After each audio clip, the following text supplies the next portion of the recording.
Hello बच्चों, आप सभी का स्वागत है। आज हम बेटा क्वेश्चन देखने वाले हैं इस वीडियो में नाइन्थ जो क्वेश्चन है बेटा वो देखिए। ये है state the laws of vibrating string.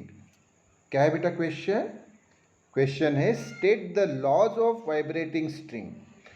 तो ये जो वाइब्रेटिंग स्ट्रिंग है बेटा, इसके 3 बेसिक लॉज है जो कि हमें इस क्वेश्चन में देखने हैं और ये 3 मार्क्स का क्वेश्चन है। सबसे पहले आप देखिए, मैंने आपको ऑलरेडी बताया है कि वाइब्रेटिंग स्ट्रिंग कैसा होता है। तो फिगर मैंने ऑलरेडी आपको बताई है। ये देखिए फिर से फिगर, पिछले वीडियो में हमने ये फिगर डिटेल में देखी है।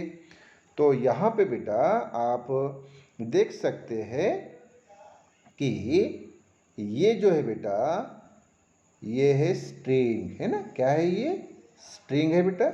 ओके, इसको बेटा हमने यहाँ ऐसे बीच में से ऐसा जर्क दिया। क्या दिया? ऐसा जर्क दिया, ना झटका दिया ऐसा बीच में से।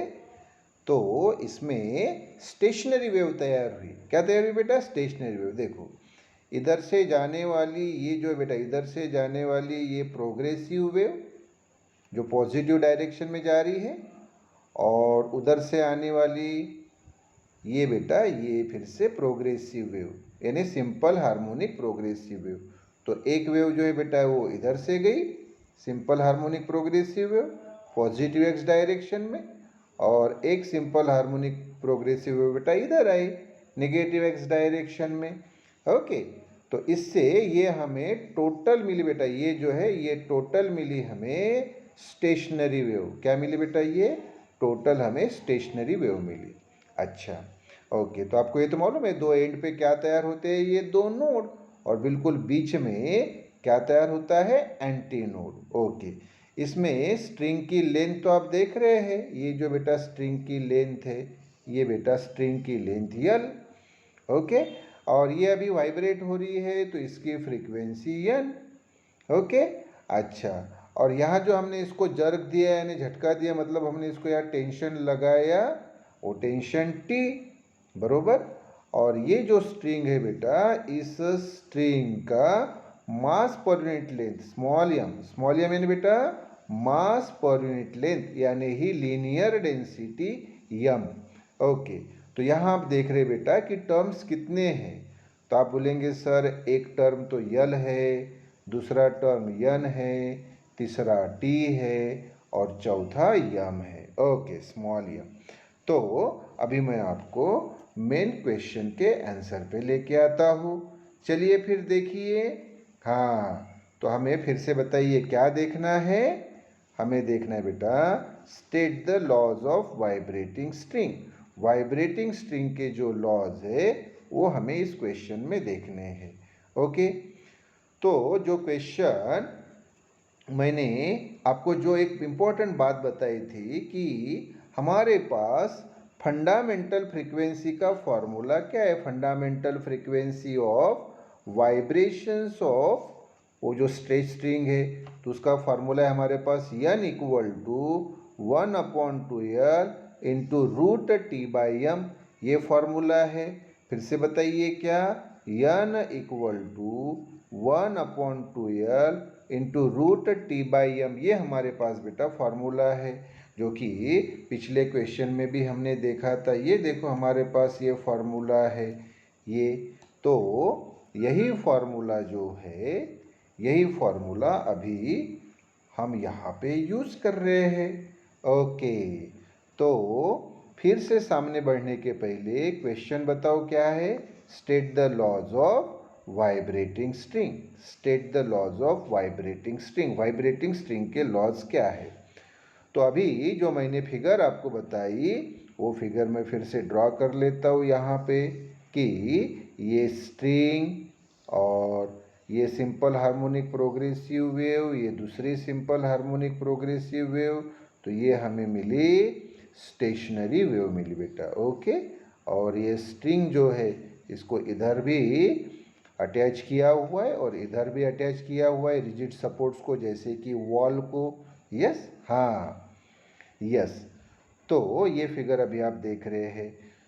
तो यहाँ पे बेटा the fundamental frequency of vibrations of a stretch string. Vibrations TION, यहाँ बेटा O, okay. The fundamental frequency of vibrations of a stretch string is given by. Fundamental frequency यानी सबसे पहली फ्रीक्वेंसी। ये जो आप बेटा स्ट्रिंग देख रहे हैं, ये जो आप स्ट्रिंग देख रहे हैं यहाँ पे, ये स्ट्रिंग की सबसे पहली फ्रीक्वेंसी यानी सबसे स्मॉलेस्ट फ्रीक्वेंसी, उसको बोला जाता है बेटा फंडामेंटल फ्रीक्वेंसी। क्या बोला जाता है? Fundamental frequency. स्ट्रेच स्ट्रिंग, हाँ ये बेटा ये देखो स्ट्रेच किया हुआ है। क्या किया हुआ है? स्ट्रेच किया हुआ है। ओके, तो ये स्ट्रेच स्ट्रिंग जो है, ये जो स्ट्रेच स्ट्रिंग है, इस स्ट्रेच स्ट्रिंग की सबसे स्मॉलेस्ट फ्रीक्वेंसी, सबसे स्मॉलेस्ट फ्रीक्वेंसी यानी बेटा फंडामेंटल फ्रीक्वेंसी। तो ये फंडामेंटल फ्रीक्वेंसी का फॉर्मूला जो है वो है n = 1/2L into √T/m। Okay, अब अगर हम सामने बढ़े तो इसमें ये चार टर्म्स कौन से? n, l, t और m। हाँ, तो इसमें ख्याल में रखो बेटा, n यानी तो अभी बताया फंडामेंटल फ्रीक्वेंसी, और राइट हैंड साइड में तीन टर्म है बेटा l, t और m।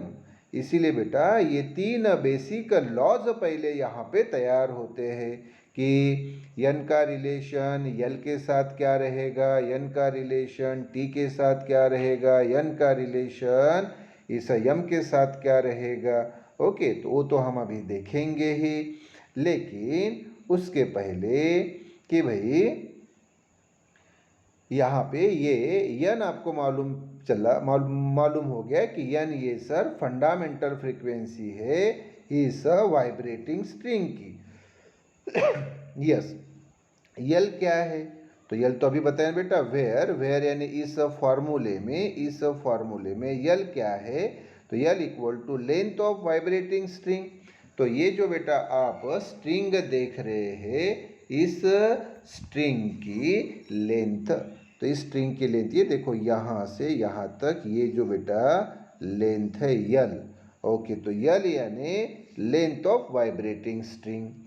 टी यानी बेटा टेंशन इन द स्ट्रिंग, और स्मॉल m यानी mass per unit length of the string. ये बेटा अभी हम सामने के पेज पे टी और m की इंफॉर्मेशन पहले देखेंगे, और फिर उसके जो ये तीन लॉज जो है, ये बेटा तीनों लॉज हम देखेंगे। ओके, तो मैं अभी आपसे बात कर रहा हूँ कि भाई टी यानी क्या है।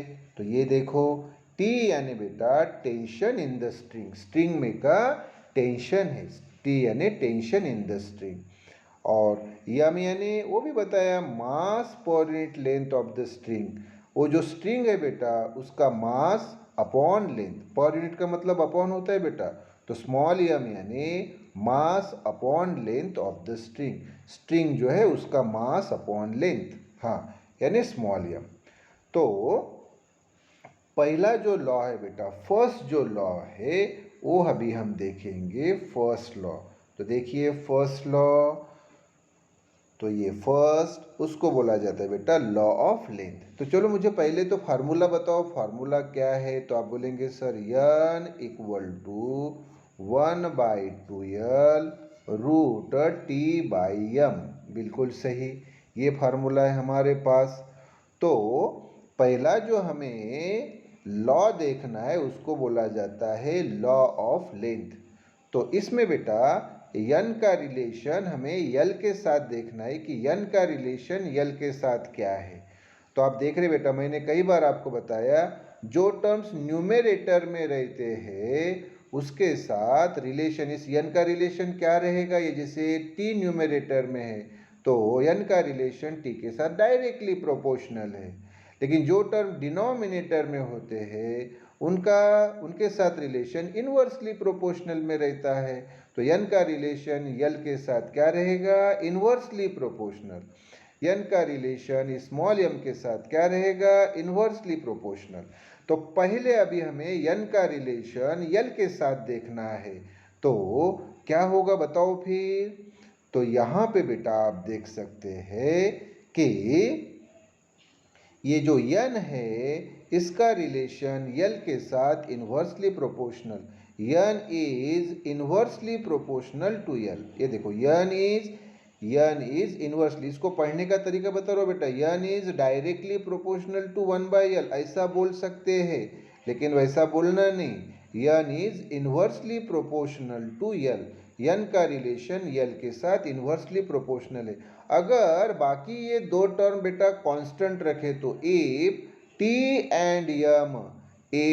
एंड यम आर कांस्टेंट, मतलब बाकी अगर ये दो टर्म बेटा कांस्टेंट रखे तो ये यन का रिलेशन इस यल के साथ इन्वर्सली प्रोपोर्शनल है, यन इज इन्वर्सली प्रोपोर्शनल टू यल अगर टी और यम बेटा कांस्टेंट रखे तो ये जो अभी हमने बेटा मैथमेटिकली लिखा है, ये क्या लिखा है मैथमेटिकली, इसी को अभी हम अगर वर्डिंग फॉर्म में लिखेंगे तो वर्डिंग फॉर्म में क्या आएगा, ये देखिए वर्डिंग फॉर्म में बेटा अभी तो दस द फंडामेंटल फ्रीक्वेंसी, ये फंडामेंटल फ्रीक्वेंसी किसकी, of vibration of a stretch string, जो बेटा स्ट्रेच स्ट्रिंग है उसके वाइब्रेशन की फंडामेंटल फ्रीक्वेंसी। स्ट्रेच स्ट्रिंग बार बार बता रहा हूँ बेटा, स्ट्रेच स्ट्रिंग कौन सी, ये मैं बार बार बता रहा हूँ कि ये वो स्ट्रिंग, ये दोनों एंड पे जैसे ये दोनों वॉल है, इन दोनों वॉल पे ये स्ट्रिंग को स्ट्रेच किया और इस पे ये बेटा अभी बताया मैंने ये स्टेशनरी वेव तैयार हुई। तो स्ट्रिंग, ये जो स्ट्रिंग है बेटा, ये स्ट्रिंग क्या हो रहा है लगातार, तो आप बोलेंगे सर ये जो स्ट्रिंग है ये वाइब्रेट हो रहा है और इस पे ये स्टेशनरी वेव तैयार हुई है। बिल्कुल सही बात। तो फिर से बताइए, द फंडामेंटल फ्रीक्वेंसी, ये बेटा the fundamental frequency of vibration of a stretch string, ये जो स्ट्रेच स्ट्रिंग है इसके, ये जो स्ट्रेच स्ट्रिंग है इसके वाइब्रेशन की fundamental frequency is inversely proportional, ये इन्वर्सली प्रोपोर्शनल होती है किसे, to it's vibrating length.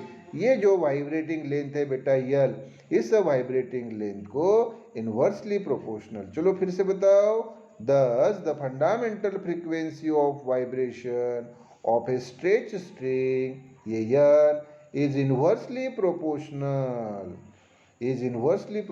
to its vibrating length, इस वाइब्रेटिंग लेंथ को इन्वर्सली प्रोपोर्शनल रहती है। कब, इफ अगर टेंशन, ये बेटा T, and mass per unit length यानी बेटा small M are kept constant, मतलब ये दोनों को अगर कांस्टेंट रखा जाए टी और यम को तो n is inversely proportional to यल होता है। यस, तो ये हो गया बेटा लॉ, कौन सा, पहला। अब इसी लॉ को बेटा हम प्रॉपरली मैथमेटिकल फार्मूले में कन्वर्ट करेंगे। तो देखो बेटा अब यहाँ पे ध्यान दो कि ये यन इस यल को इन्वर्सली प्रोपोर्शनल है, तो ये प्रोपोर्शनलिटी साइन जो है ये अगर हटा दिया बेटा तो क्या होगा, ये देखो। तो मैं यहाँ ये पहले इस स्टेप, ये जो स्टेप है बेटा इसके पहले ये स्टेप मेंशन कर देता हूँ कि यन, ये देखो बेटा प्रोपोर्शनलिटी हटा के इक्वल टू और फिर कांस्टेंट शब्द लिखना होता है। कौन सा बेटा, कांस्टेंट, अच्छा कांस्टेंट इनटू ये बेटा 1/l वैसे ही। तो आप मुझे बताओ क्या किया, तो आप बोलेंगे सर यहाँ पे यन इज इन्वर्सली प्रोपोर्शनल टू यल है, यन इज इन्वर्सली प्रोपोर्शनल टू यल है। इसी को हम ऐसे लिख सकते हैं कि यन वैसा ही प्रोपोर्शनलिटी की जगह इक्वल टू कांस्टेंट ऐसा लिखा जाता है और ये 1/l वैसे ही। हाँ, तो अगर ये यल बेटा हम इधर लेके आए लेफ्ट हैंड साइड में तो क्या होगा, यन और ये यल यन इंटू यल हो जाएगा। देखो बेटा यन इंटू यल, हाँ इक्वल टू वैसे ही, और ये कांस्टेंट इंटू 1 यानी कांस्टेंट आ गया, बरोबर। हाँ, तो इसको हम अगर सामने लेके गए तो मुझे बताओ क्या मिला फिर हमें, तो आप बोलेंगे सर हमें मिला n into l equal to constant, ये यन और ये यल इधर लाया तो n into l is equal to constant.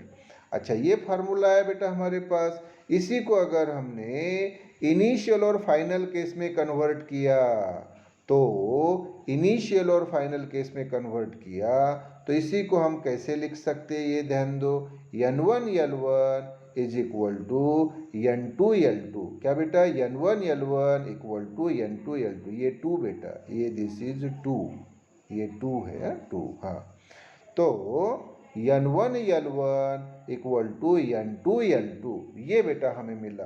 तो ये n1 L1 ये इनिशियल केस है उस वाइब्रेटिंग स्ट्रिंग की, और n2 L2 ये फाइनल केस है।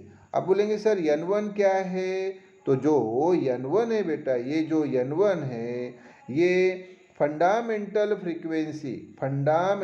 Frequency of vibrating string in initial case, और L1 यानी vibrating length of the string in initial case, और सर n2 ये final fundamental frequency of the vibrating string, और L2 final vibrating length of the string. तो यहाँ बेटा ये n1 into L1 equal to n2 into L2। अच्छा, अब आप बोलेंगे सर ये n1 और n2, n1 और n2, तो n1 ये sir initial fundamental frequency of string ये कैसी, और n2 यानी final fundamental frequency of string ये कैसी। तो देखो बेटा बरोबर इसको ध्यान दो कि अगर ये स्ट्रिंग को बेटा, ये स्ट्रिंग को हमने वाइब्रेट किया, क्या किया बेटा, इस स्ट्रिंग को हमने वाइब्रेट किया। ओके, तो इसकी एक हमने इनिशियल केस ली, पहले इसको वाइब्रेट किया, पहले हमने बेटा इसको वाइब्रेट किया, तो उस वक्त की उसकी फ्रीक्वेंसी क्या रहेगी, n1। क्या रहेगी बेटा, n1 उसकी फ्रीक्वेंसी रहेगी पहले इसमें उसकी इनिशियल फ्रीक्वेंसी n1, और फिर हमने उसको अगर दूसरे बार उसको हमने वाइब्रेट किया, दूसरे बार वाइब्रेट किया। आप बोलेंगे सर दूसरे बार वाइब्रेट कैसे किया, अभी बेटा इसकी लेंथ बदल दी हमने L2। लेंथ क्या की, देखो पहले इसमें लेंथ क्या थी L1, दूसरे इसमें लेंथ क्या थी L2। मान लो पहले केस में बेटा ये जो लेंथ है ये मान लो जैसे हाफ मीटर है। कितनी है बेटा, हाफ मीटर है पहले केस में लेंथ। पहले केस में बेटा ये जो लेंथ है ये हाफ मीटर है L1। ओके, तो उस वक्त की फ्रीक्वेंसी बेटा n1, और फिर मान लो दूसरे केस में ये लेंथ हमने 1 मीटर कर दी, तो अभी L2 कितनी होगी बेटा, 1 मीटर। अरे तो उस वक्त की इस स्ट्रिंग की फ्रीक्वेंसी n2। वेरी सिंपल, तो पहली केस में फ्रीक्वेंसी कितनी बेटा, n1। कब, जब उसकी लेंथ L1 जैसे हाफ मीटर है, और दूसरे केस में उसकी फ्रीक्वेंसी कितनी बेटा, n2, जब उसकी लेंथ कितनी है, ये L2 यानी कितने, जैसे 1 मीटर। हाँ, तो इसमें अगर हमने लेंथ बदली L1 और L2, पहले L1 हाफ मीटर, दूसरे इसमें लेंथ L2 1 मीटर, तो उसकी फ्रीक्वेंसी भी बदलती है। तो पहले इसमें फ्रीक्वेंसी n1, दूसरे इसमें फ्रीक्वेंसी n2, और इस फॉर्मूले को हमने मैथमेटिकल फॉर्म में कन्वर्ट किया तो हमें क्या मिला, NL इक्वल टू कॉन्स्टेंट, यानी ही n1 L1 equal to n2 L2। तो ये हो गया बेटा पहला फर्स्ट लॉ, इसको बोला जाता है लॉ ऑफ लेंथ। अभी बेटा हम दूसरे लॉ पे आएंगे, सेकंड लॉ पे आएंगे। सेकंड लॉ को बोला जाता है बेटा लॉ ऑफ टेंशन। क्या बोला जाता है, law of tension. Okay, formula तो मैंने अभी आपको बताया है। फार्मूला क्या बताया था, ये देखो बेटा फार्मूला बार बार बता रहा हूँ कि n इक्वल टू 1/2L√T/m। तो अभी आप मुझे रिलेशन ये बताओ n का रिलेशन t के साथ। तो आप बोलेंगे sir n is directly proportional to √T। अगर हम बाकी दो टर्म t, l और m कांस्टेंट रखते हैं तो फिर से बताओ n is directly proportional to √T। अगर हम यल और यम को कांस्टेंट रखते हैं तो चलो फिर आइए फिर उस लॉ पे, सेकंड लॉ यानी लॉ ऑफ टेंशन पे आइए। हाँ, तो फिर मुझे बताइए क्या होगा लॉ। ये मैंने अभी आपको बताया कि लॉ ऑफ टेंशन क्या होगा। लॉ ऑफ टेंशन तो देखो, n is directly proportional to root T. N is directly proportional to root T, यानी ये फंडामेंटल फ्रीक्वेंसी स्ट्रिंग की ये डायरेक्टली प्रोपोर्शनल रहेगी रूट टी को। टी यानी टेंशन इन द स्ट्रिंग। अगर इफ ये l and m are constant, अगर बाकी ये दो टर्म यल और यल कांस्टेंट रहेंगे तो मैं लगे तो फिर से फार्मूला मेंशन कर देता हूँ कि n equal to 1/2 l root T by m. ये फार्मूला है बेटा। यस, तो n का relation n is directly proportional to root T. n is directly proportional to root T. अगर बाकी ये दो टर्म बेटा यल और यम क्या है, कांस्टेंट है। अब मैंने अगर बोला आपको कि बेटा ये जो अभी मैथमेटिकल फॉर्म है, ये जो n is directly proportional root T mathematical form है, इसको वर्डिंग फॉर्म में कन्वर्ट करो तो क्या बताएंगे आप फिर। The fundamental frequency of vibration, ये n बेटा, n यानी द फंडामेंटल फ्रीक्वेंसी किसकी, of vibration of a stretch string. Stretch string के वाइब्रेशन की, जो फिगर अभी मैं बार बार बता रहा हूँ। हाँ, तो उस स्ट्रेच स्ट्रिंग के वाइब्रेशन की फंडामेंटल फ्रीक्वेंसी, हाँ क्या रही थी बेटा, ये directly proportional, is directly proportional. किसको डायरेक्टली प्रोपोर्शनल, तो is directly proportional to the square root of the tension. ये देखो बेटा, टेंशन का स्क्वायर रूट यानी रूट टी। तो क्या हुआ फिर से बताओ।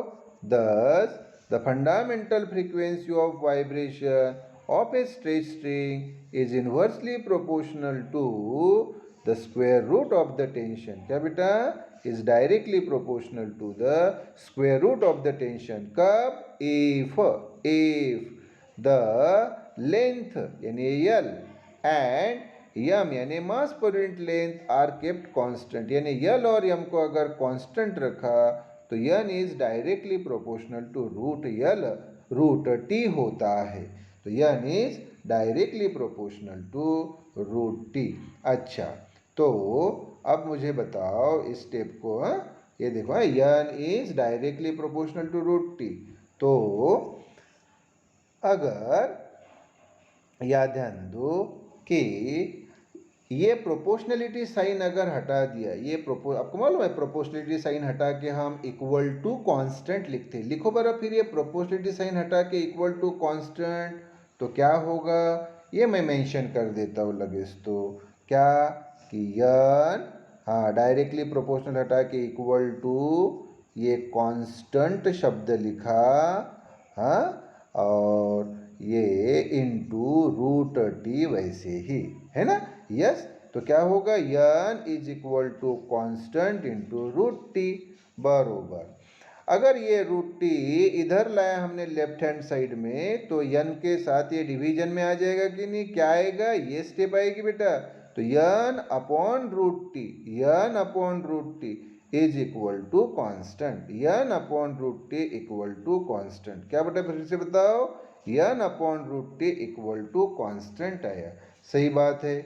तो फिर वही बात बेटा कि दो केसेस के लिए, इनिशियल और फाइनल केस के लिए क्या होगा, n1 upon root t1 is equal to n2 upon root t2।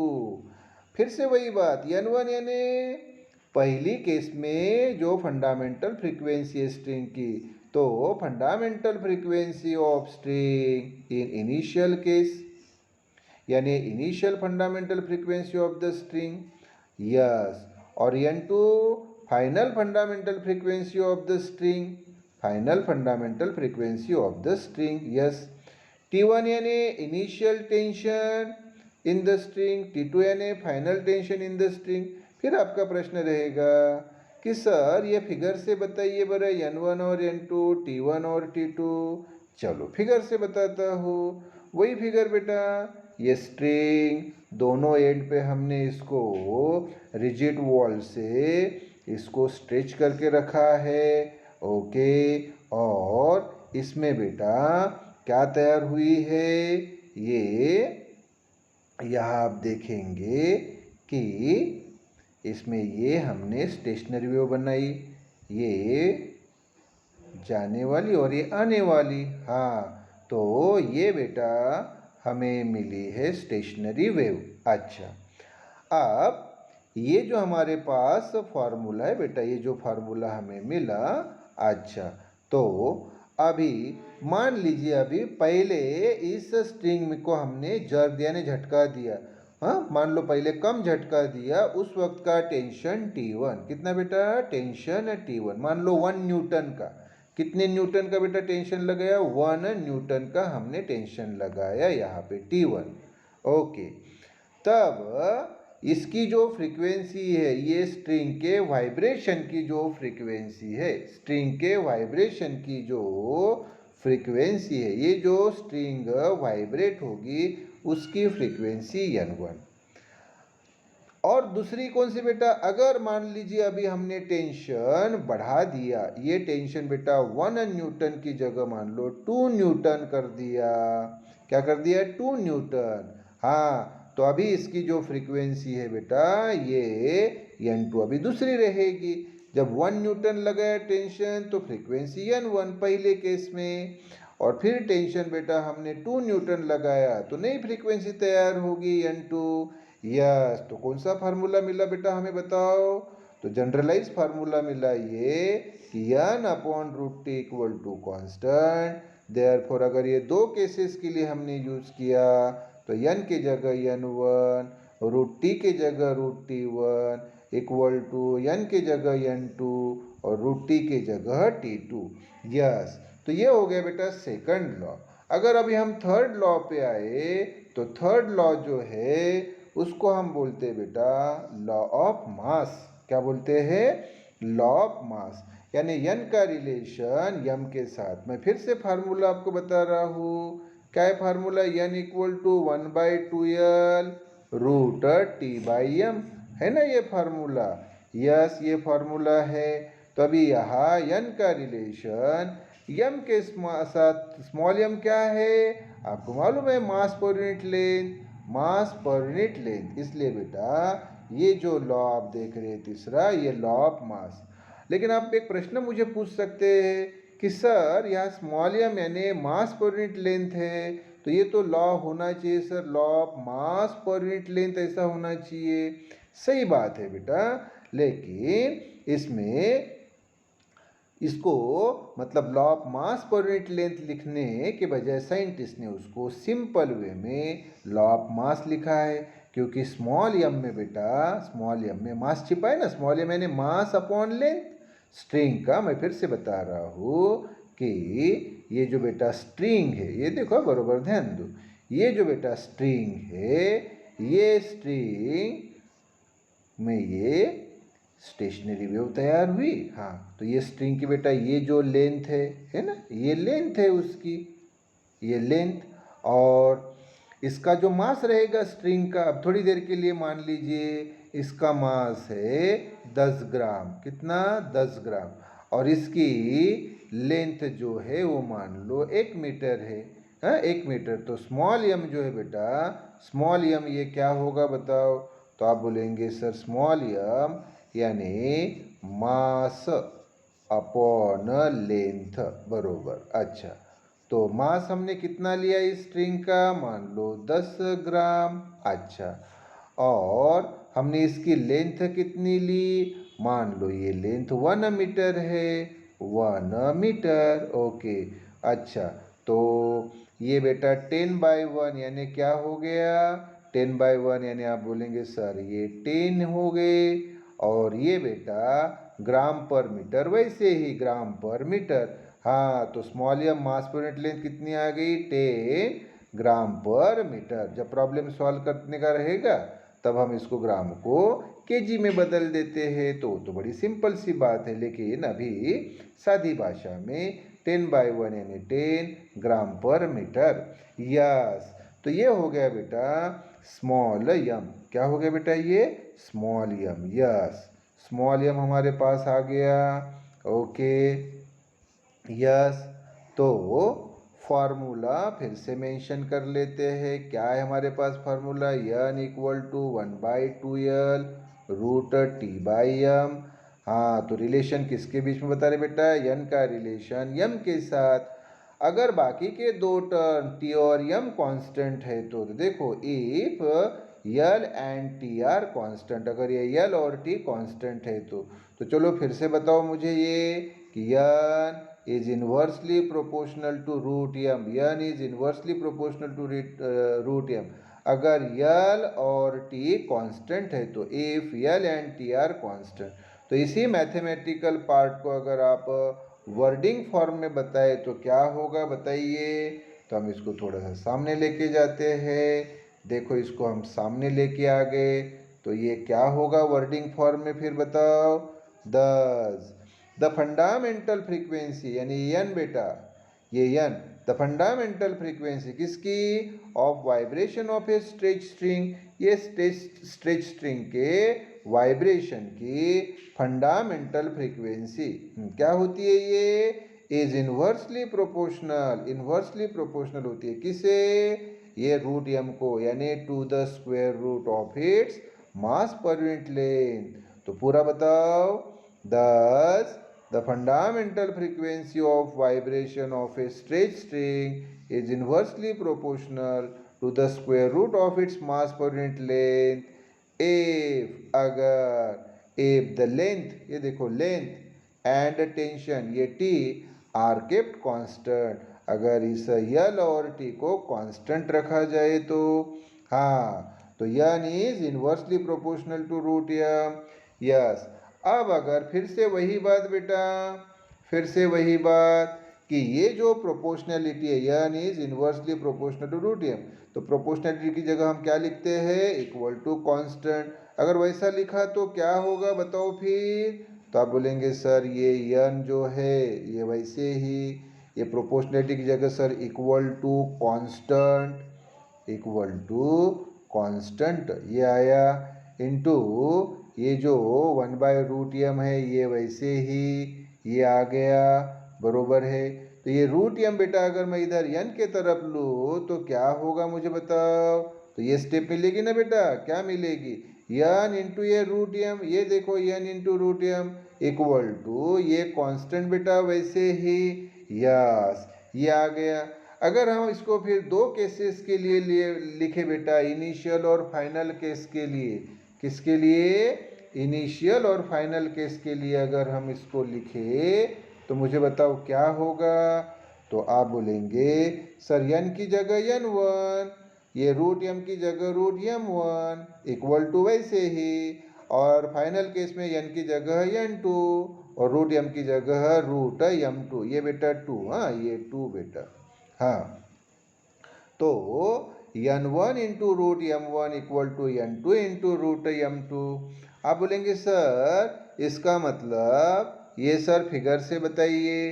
बिल्कुल, देखो बेटा, अगर मान लीजिए पहले हमने एक पतली स्ट्रिंग ली, क्या ली बेटा? पतली स्ट्रिंग, पतली स्ट्रिंग ली, ओके, जिसका मास पर यूनिट लेंथ अभी हमने जैसे बोला ना मैं 10 ग्राम पर मीटर, हाँ मान लो पहले पतली ये हमने स्ट्रिंग ली जिसकी मास पर यूनिट लेंथ, मास पर यूनिट लेंथ यानी जो मैंने बताया बेटा 1 मीटर का मास कितना? 10 ग्राम है ना, 10 ग्राम पर मीटर, यानी 1 मीटर का ये जो 1 मीटर मान लीजिए वायर है और इसका जो मास है वो 10 ग्राम। हाँ, तो पतली ली बेटा हमने पहले इसमें, ओके। तो उस वक्त उसको वाइब्रेट किया, ये देखो बेटा वाइब्रेट किया, तो उस वक्त की उसकी फ्रीक्वेंसी n1 मिली, हाँ बरोबर। और फिर अभी हमने दूसरी बेटा स्ट्रिंग ली, क्या ली? दूसरी स्ट्रिंग, उसका मास पर यूनिट लेंथ, अभी हमने जाड़ी स्ट्रिंग ली बेटा और उसका मास पर यूनिट लेंथ मान लो डबल है 20 ग्राम पर मीटर, यानी 1 मीटर जो वायर है उसका मास 20 ग्राम, यानी 20 ग्राम पर मीटर m2। पहले कितना था बेटा? m1 कितना? 10 ग्राम पर मीटर। अभी कितना? अभी है बेटा 20 ग्राम। तो अभी ये जो स्ट्रिंग वाइब्रेट होगी तो उसकी फ्रीक्वेंसी अलग रहेगी n2, है ना?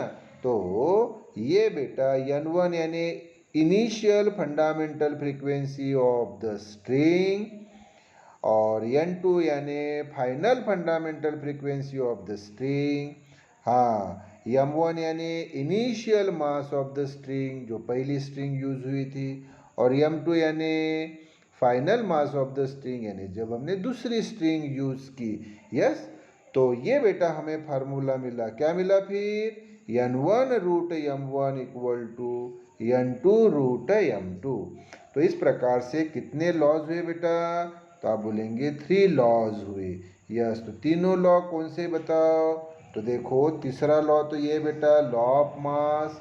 ओके, फिर दूसरा कौन सा था? तो आप बोलेंगे सर दूसरा ये है सर, लॉ ऑफ टेंशन। बरोबर, दूसरा कौन सा बेटा? Law of tension. ओके, और पहला कौन सा था बताइए? तो पहला था सर ये वाला, लॉ ऑफ लेंथ। तो ये बेटा 3 लॉज हो गए। ओके, तो यहाँ पे बेटा ये हमारा क्वेश्चन कंप्लीट हुआ। इसको 2 to 3 टाइम्स अच्छी तरह से डिटेल में रिवाइज कीजिए और लिख के देखिए। ओके बेटा।